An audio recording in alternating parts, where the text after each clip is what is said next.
Assalamualaikum warahmatullahi wabarakatuh. My name is Indira binti Razali and my matrix number is 1240651, and today I'm going to talk about the case of Indira Gandhi, anak perempuan Mutho, against Pengarah Jabatan Agama Islam Perak and others.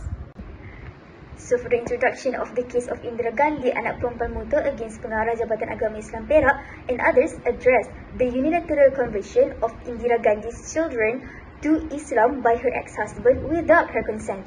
The Federal Court interpreted Article 12, Clause 4 of the Federal Constitution to require the consent of both parents for a minor's religion conversion if both are alive.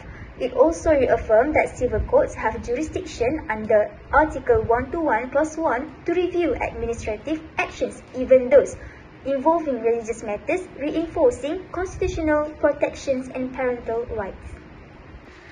So the objective for this presentation is, the first one is to explain the key facts and legal issues in the Indira Gandhi, anak perempuan Mutho, against Pengarah Jabatan Agama Islam Perak and others case. Also, the second is to highlight the Federal Court's interpretations of Article 12, Clause 4 and Article 121, Clause 1 of the Federal Constitution.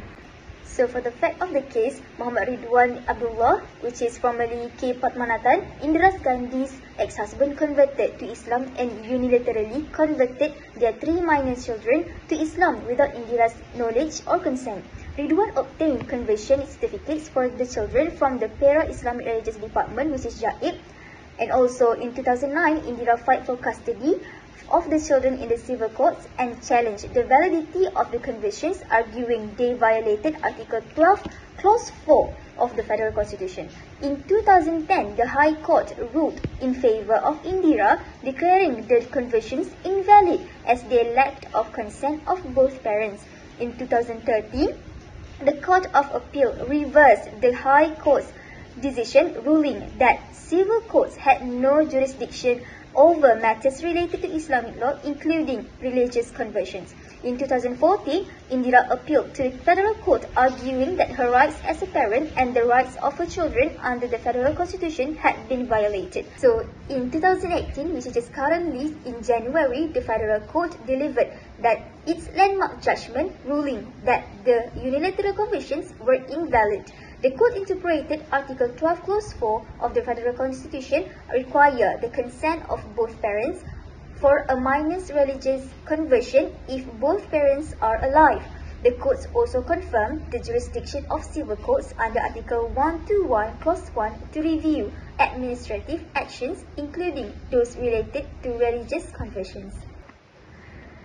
So the issue for the case today is whether civil courts have the jurisdiction to review matters related to the unilateral conversions of minors to Islam, or if such matters fall solely under the jurisdiction of Sharia courts.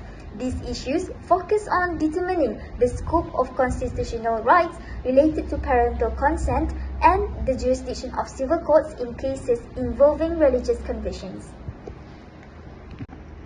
For the law applicable in this case, which the first one is Article 12, Clause 4, this provision states that the religion of a child under the age of 18 must be decided by the child's parent or guardian. The court interpreted parent mean both parents if both are alive, meaning that both must agree to the child's religious conversion. The unilateral conversion by one parent was ruled invalid because the other parent did not consent. The second one is Article 121, Clause 1. This provision deals with the jurisdiction of courts. The Federal Court ruled that civil courts have the power to hear cases involving religious conversion even when Islamic law is involved. This ensured that constitutional rights like parental consent could be upheld by civil courts. For the discussion of the case, in the Indira Gandhi case, the Federal Court addressed 2 main issues: the role of both parents in a child's religious conversion and whether civil courts could hear such cases. Well, first, the court considered whether one parent could unilaterally convert a child to Islam. The court ruled that both parents must agree a child's religious conversion if both are alive. This decision was made to protect parental rights and ensure that both parents have a say in such an important matter, especially when it comes to a child's upbringing and religion. Second, the court looked at whether civil courts could intervene in cases involving religious conversion, which typically falls under Islamic law. The court decided that civil courts do have the authority to hear these cases. This was important because it allowed the civil courts to protect the constitutional rights like the rights to parental consent, even in matters that involve religious laws.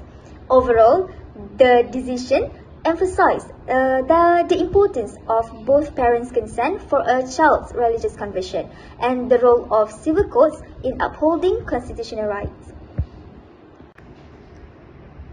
So the judgment of the case is the federal court ruled in favor of Indira Gandhi, stating that the unilateral conversion of her children to Islam by their father was invalid.